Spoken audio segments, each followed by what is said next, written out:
Why kindness makes you weak in power. You can be loved and still be stripped of everything. You can be generous and still be devoured.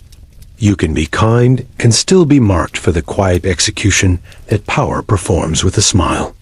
The forbidden truth is this: kindness in the wrong room is not a virtue, it is a scent. And certain people, certain systems, have evolved to smell it like blood. Imagine a corridor of polished stone in a palace. Torches throw a gentle light. A young ruler has just pardoned his rivals. It felt holy, even cinematic. The safer choice, the moral one. But the walls are listening. Servants carry whispers on their backs. The rivals leave, eyes lowered, hands clasped in thanks. In the morning, they meet in secret, because your mercy has given them time. Now imagine a conference room in late winter. A manager, praised for being a team player, agrees to one more ask, and then another, and then to stay late, and then to own a failure that wasn't theirs. They've avoided confrontation for months. The calendar looks like a battlefield. Their name appears where the arrows would be. People smile at them. People like them. And quietly, people stop fearing the cost of using them. A vote is taken, and their chair is empty. We teach children to share, but the adult world is not a sandbox. The adult world is a ledger that has learned how to hide. It calls itself culture, policy, hierarchy. It talks about values painted on walls and printed on mugs. But in the spine of it, in the animal part that never evolved, it is keeping track of who yields and who doesn't. The hand that reaches to help too easily becomes the hand someone takes by the wrist. And in every history, there is a chapter about a kind person who was eaten politely. This is not a plea to be cruel. It is an attempt to show you what kindness looks like on camera when power is the lens. On camera, kindness has no context. It may be mercy. It may be strategy. It may be an apology. But the viewer of the system, the rival, the opportunist reads only what costs you. And in a world that sorts people by what they can be made to give, kindness looks like consent. We tell ourselves a myth that power is a moral amplifier. Put a good person into a throne, and the kingdom will soften. Put a generous manager in charge, and the office will become humane. Somewhere, a teacher speaks in a gentle tone, and the rowdy class falls in love with learning. The myth survives because it sometimes happens. But the myth leaves out how love is tested. It leaves out what happens when the generous person is surrounded by those who have learned, through years of hunger or hurt, that a soft place is where you set a knife. The old advisors knew this. One of them wrote that it is better to be feared than loved, if you cannot be both. People quote the line like a curse. They forget what it was. Not a ritual, not a blood spell, but a map of predictable human behavior. Fear is a reliable teacher. Love, unguarded, is currency in a market with counterfeiters. Kindness is not weak on its own. Kindness is weak in a room that courts advantage without consequence. Put kindness into a world where favors are repaid and boundaries are honored, and you get trust. Put kindness into a world where the most shameless eat first, and you get harvesters. The person who wants to be liked really wants it. Deep and desperate learns the rules of being nice. They smile when tired, nod when insulted, over-explain when they say no, and then feel guilty for the no. They practice the art of peacekeeping without power. They become fluent in apology. And then, very slowly, they find themselves in a trap that looks merciful from the outside and feels like drowning from the inside. A trap where the price of belonging is silence. You can watch it across centuries. A benevolent king refuses to make an example of treachery, and treachery multiplies. A reformer forgives the saboteurs of their movement in hopes of unity, and the saboteurs learn they can break without paying. A kind leader absorbs the anger of their people, the incompetence of their peers, the greed of their enemies, one burden at a time, until their back becomes a road. And as roads go, they are walked on. A paradox is not that kindness is bad. The paradox is that in power, kindness flips a hidden switch in the human mind. We think, if you will protect me from the consequences of hurting you, then hurting you has no cost. We don't say it. We barely admit it to ourselves, but we live by it. Every child who tests a bedtime, every coworker who pushes a deadline, every uncle who borrows money and returns only stories, each of them is documenting your terms and conditions. If your kindness comes with no enforcement, they read it as a permanent sale. It would be easier if the world were composed only of saints and wolves, but most of us are neither. We are a messy sum of fear, hunger, curiosity, loneliness, and a little meanness that learned to speak. In that mess, kindness becomes a signal, not of virtue, but of risk tolerance. How much can I offload onto you before something breaks? How much chaos will you curate for me while I avoid my own? This is why, in a courthouse or a capitol, kindness often looks like incompetence. The people inside those buildings are survivalists. They have learned that rules are weapons, not promises. They have learned that mercy must be rationed, or it corrodes. They have learned that favors, without price, create debt without respect. Watch how an old senator treats a new one who wants to do good. If the newcomer is kind without edges, the old man smiles and gives them committee work that tastes like sugar and devours their time. If the newcomer is kind and also terrifying, the rare mix, the old man never gets comfortable. But this is where we go wrong. We take the lesson and turn it into doctrine. Never be kind. We harden. We perform cruelty like armor. We think we are finally strong. And in the process, we rot, because cruelty is not strength. It is decay declared sacred. The dilemma is sharper than a rule. The world demands a skill, not a slogan. You can be kind without being taken. You can be compassionate and still terrifying. You can be generous and also run a ledger. What you cannot do is be kind because you are afraid. You cannot make kindness a strategy to avoid being disliked, replaced, or attacked, and then say you value kindness. What you value is safety. Power notices the difference. Power knows when kindness is a choice and when it's a plea. And if you offer pleads, power nods and eats. Much of what we call our character is rehearsed. We learned young to please or to push. Some learned that softness kept the room calm and kept the fists tucked into pockets. Some learned that softness invited storms, and so they grew thunder. We carry these rehearsals into our jobs, our movements, our marriages. We carry them into ballots and budgets. And we find, to our horror, that the theater of childhood is the architecture of the state. People-pleasing turns into policy-pleasing. Fears of abandonment turn into treaties. The sick need for approval becomes the sick need for applause. Kindness bends until it breaks into spectacle. In the palace corridor, the young ruler sleeps and dreams he did the right thing. In the office, the manager watches emails multiply and tells themselves it will pay off, that people will see their sacrifice, that goodness returns, eventually, to its address. But in the morning, the rivals are already meeting. In the morning, the meeting is already scheduled, and their name is not on it. We bring our ideals into a room built on scarcity, and wonder why they look exhausted. We forget that lions do not understand the language of pity.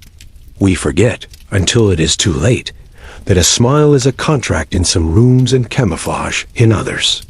The paradox gleams. Kindness becomes weakness, not because it is weak, but because the world is running an experiment on your boundaries.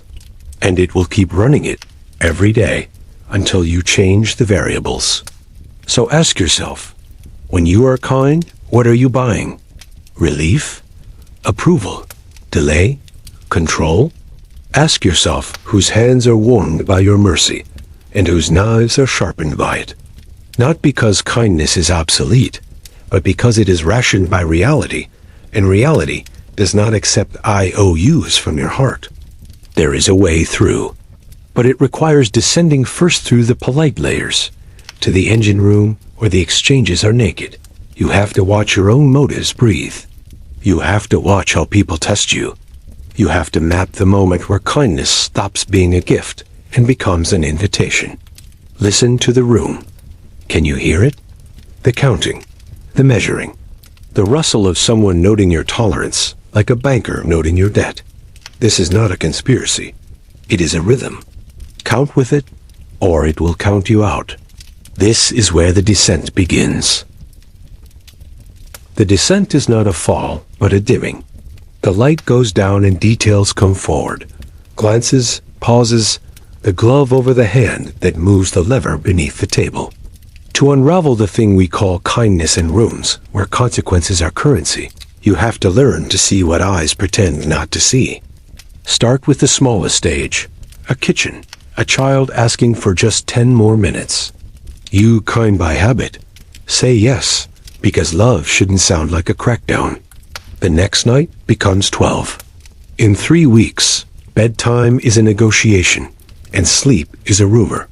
The child has not turned cruel. The child is an economist. They are testing the border of your world. The law you enforce is the law they understand. Scale up. A colleague misses their deadline, and you cover for them. It's fine, you say. You'd want someone to do the same for you? They learn without malice that your time is a public resource. Their crisis becomes fixed income. Your competence becomes their alibi. And suddenly, kindness is structural. A quiet redistribution from the conscientious to the shameless. Now watch it in the old empires. A general pardons deserters because he believes in second chances. Word travels fast. Men who are afraid of dying now know they can run and be welcomed back. More run.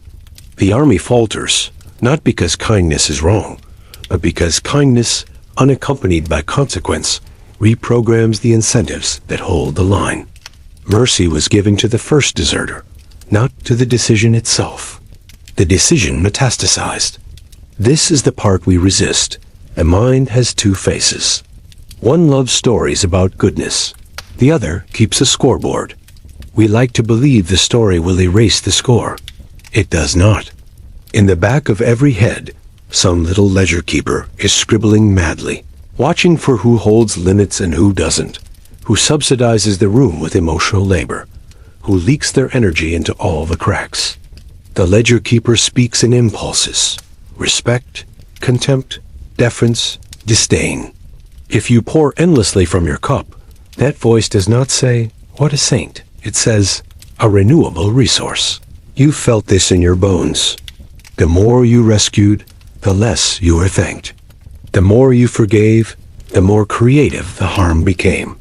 The more you said yes, the more you were asked to prove your good heart by saying it again.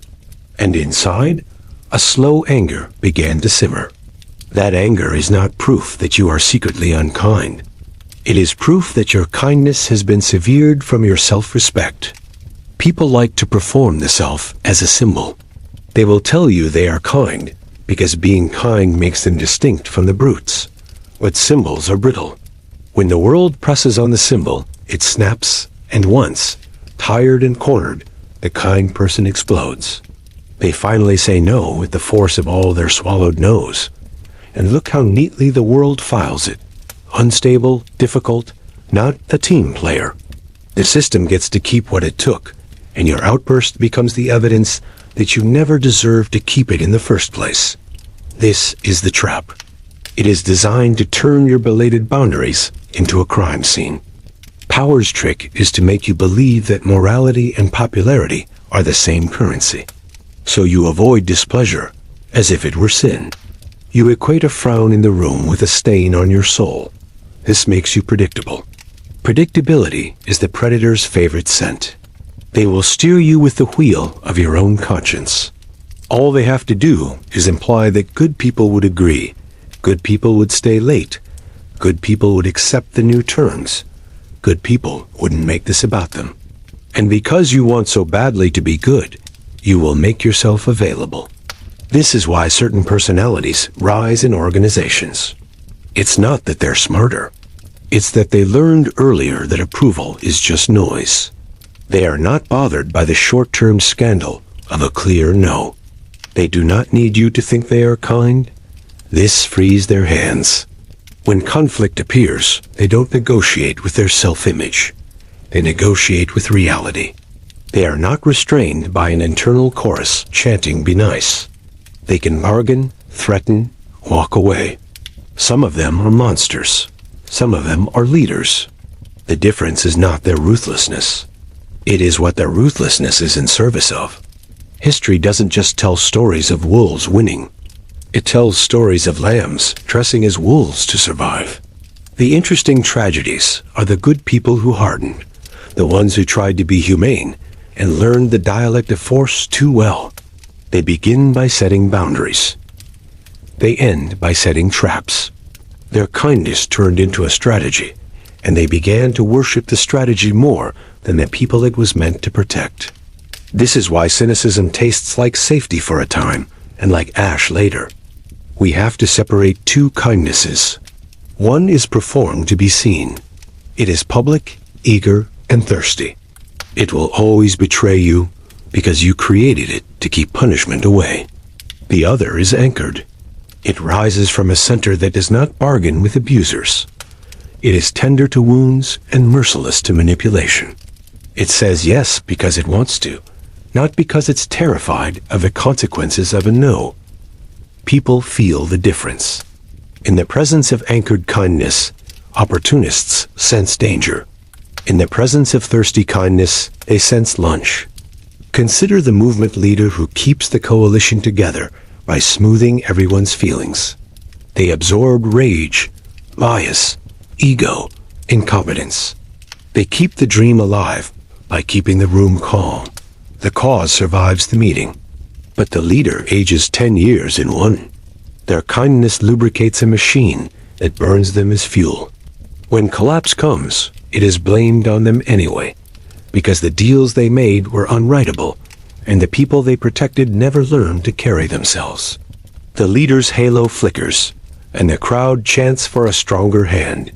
The lesson they learn is not to stop believing. It is to stop assuming that good intention shielded them from the architecture of power. Kindness without leverage breeds dependency, resentment, and then revolt. The people you spared cannot repay the debt, and so they resent it. The people you protected grow dependent on your protection and hate the dependence. And when you finally insist they stand up, they accuse you of cruelty. You are witnessing the alchemy of power. Gifts turn to shackles. Gratitude sours into grievance when the structure requires one person to always bend. The hidden motive behind our unguarded kindness is often a fear of abandonment. If I am good enough, I will not be left. If I am generous enough, I will not be harmed. We replicate the vows we made as children to survive the rooms we were born into. But in power, this vow becomes a weakness that glows in the dark. The room sees it, the room uses it. The room praises you for it, and then takes as if on cue. Notice how certain cultures weaponize kindness. They applaud the servant leader while handing them impossible tasks. They drape the word empathy over people they want to carry the load. They write policies that sound humane, and then underfund them so the burden falls on the softest shoulders. They honor you in speeches and deplete you in spreadsheets. This is what it looks like when kindness becomes an energy source the institution believes it owns. To be strong in power is not to become mean. It is to align your kindness with enforcement. A promise means nothing if breaking it is free. A boundary means nothing if crossing it is cheap. A rescue means nothing if it becomes an annuity for the rescued. The people you lead, the people you love, even the people you fear, will calibrate themselves to what you allow to happen around you. If you would keep your softness, you must build the kind of hardness that makes softness safe. This is why the rare leaders who feel both safe and formidable produce the eeriest calm. You can feel they could punish you, and they don't. You can feel they could humiliate you, and they don't. You can feel they could abandon you, and they don't. The kindness is not a mask. It is a deliberate choice on top of a visible capacity for harm that they refuse to deploy without justice. That refusal inspires awe. Awe is better than fear. Awe lasts longer than love. Awe is love with teeth. Nothing in us likes enforcement. We want the world to change with a speech. We want the heart to be enough. But budgets do not answer to heartbeats.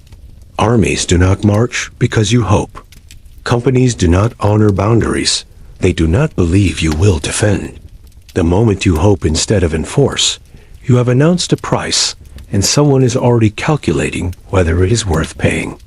Make a list of everything that drains you. Who signed you up for it? Who benefits? What are the unstated rules you obey to keep people liking you? Who gave you those rules? When did you decide that staying kind means staying silent? Power is in those questions, not in the slogans. We stand here in the dimming, surrounded by our rehearsals, our rescues, our righteous fatigue. We know now why kindness can make you weak in power. It is not the virtue that weakens you, but the way it is read in rooms that worship consequence. If you do not attach a price to exploitation, you price yourself at zero. If you do not wield the capacity to punish, your mercy becomes the cheapest commodity in the market. What happens if you shift? What happens if your kindness begins at the center and your spine refuses to bend? What happens if you threaten no one yet terrify everyone because they can see you will not subsidize their avoidance anymore? The room changes temperature. The opportunists grow cold. The partners grow steady. The children sleep on time. The colleagues learn to carry their own weight. The cause survives, and so do you. The unraveling shows an outline. It is not a diagram you can print and laminate. It is a posture. We will have to practice it. We will have to let people think we are unkind. And in that accused unkindness, we may finally locate a better kind of good. At some point, you stop asking whether kindness makes you weak in power, and you start asking what kind of power you're trying to build. That is the turning. From tactics to meaning, from outcomes to identity. The revelation is not that kindness fails. The revelation is that kindness succeeds only when it is tethered to something stronger than the fear of being disliked. Imagine a blade held in a steady hand. The sharpness matters less than the purpose of the hand. The most dangerous person in any room is not the most violent. It is the one with options, who does not need to hurt you to get what they want. Their power is clean. When they are kind, you feel the gift of it. This could go differently, and it doesn't. When they draw a line, you feel the inevitability of it. There will be a cost, and it will be paid. Kindness in that body is not weakness. It is weather shaped by geography. We can name the geography. Allegiance. Who do you serve? A people pleaser serves the temperature of the room. A tyrant serves himself. A steward serves the thing that will outlast him. The steward has the only kindness that scales. It answers not to the trembling ego or to the hungry crowd, but to the unglamorous task of keeping the world livable. This is where mercy belongs, under the law of a larger care. This is where forgiveness belongs, as maintenance, not as spectacle. The examples you know live here. A president invites former rivals into his administration, not because he lacks the nerve to punish them, but because the war requires minds sharper than his pride. He fires them when they undermine the mission. He pardons when pardon heals the body politic, and executes when execution tells the body it will not be consumed. Or a teacher, beloved and feared, who speaks gently and never lets a disrespect pass. The students know there is nowhere safer than our classroom, because the cost of violating someone else's dignity is immediate and non-negotiable. She is kind not because she seeks affection, but because she has sworn to guard a garden. Kindness that makes you weak in power is kindness that refuses to own the consequences of itself. It expects the world to honor your motives, regardless of the results. But motives do not govern consequences. Structure governs consequences. If your kindness erodes trust, it is not kind. If your mercy recruits abusers, it is not merciful. If your generosity creates dependency you cannot sustain, it is not generous. You might be washing your hands in a river and calling it absolution, while the village downstream is dying of thirst. This is not an argument for cruelty. It is an argument for design. If your institution rewards extraction, build a rule that punishes it. If your family runs on silent resentment, install a language for conflict that cannot be evaded. If your movement treats burnout as honorable, normalize refusal. If your nation confuses forgiveness with forgetting, write history with enough teeth that future crimes fear it. This is what it means to make kindness durable. You put it in infrastructure, not in speeches. You will lose things. When you stop feeding your approval addiction, you will lose applause.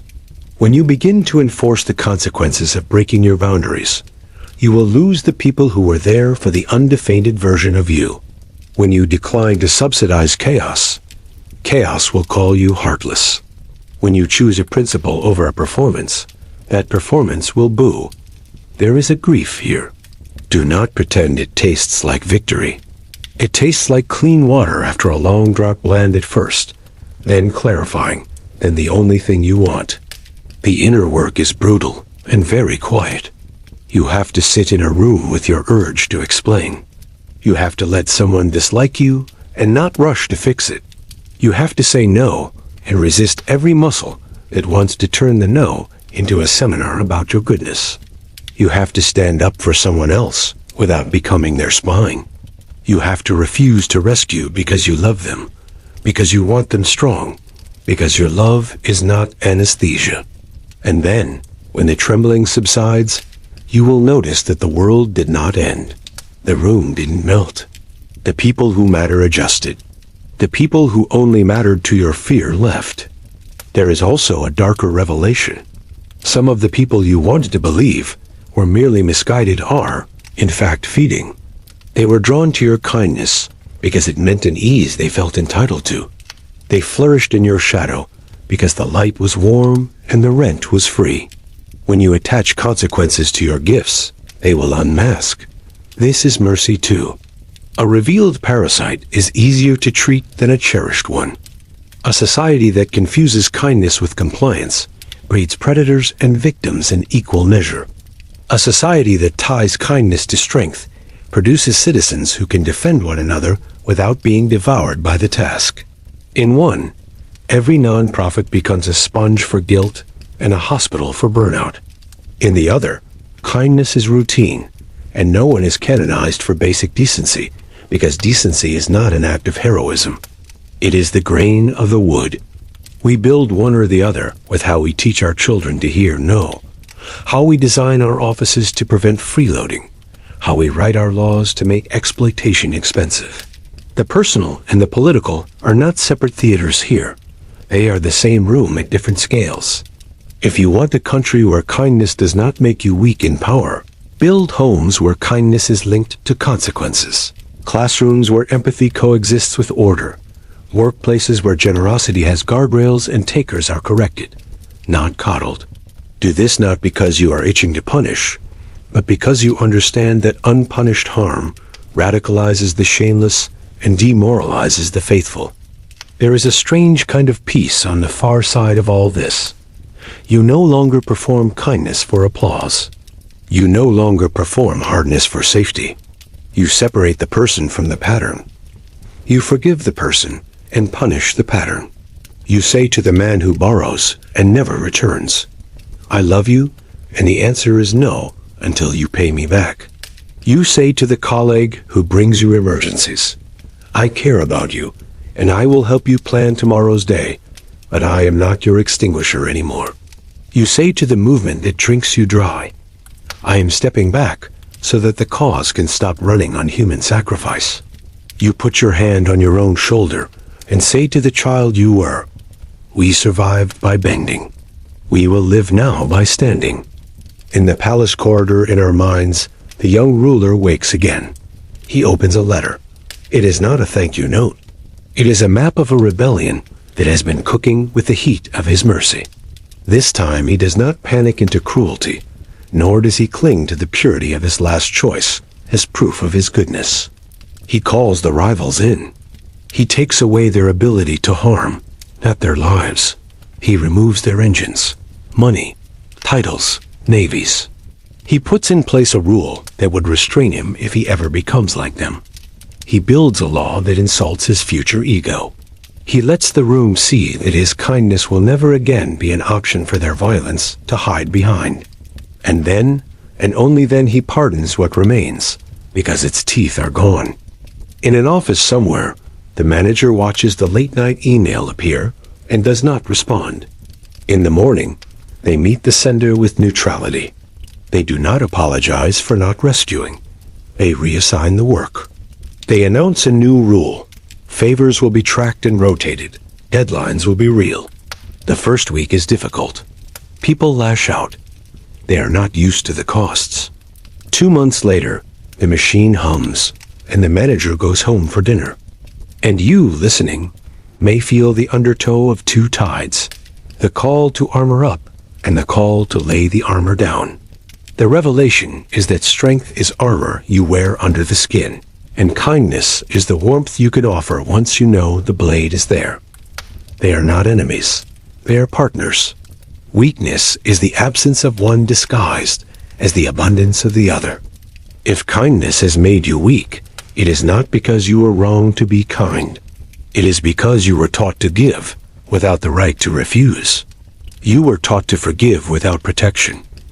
You were taught that love equals compliance. You were taught that goodness is the theater of pleasantness. You were taught, in hundreds of ways, to mistake safety for sainthood. You can unlearn it. You can become unreadable to predators and legible to those who can love you. You can build power that does not rot you from the inside.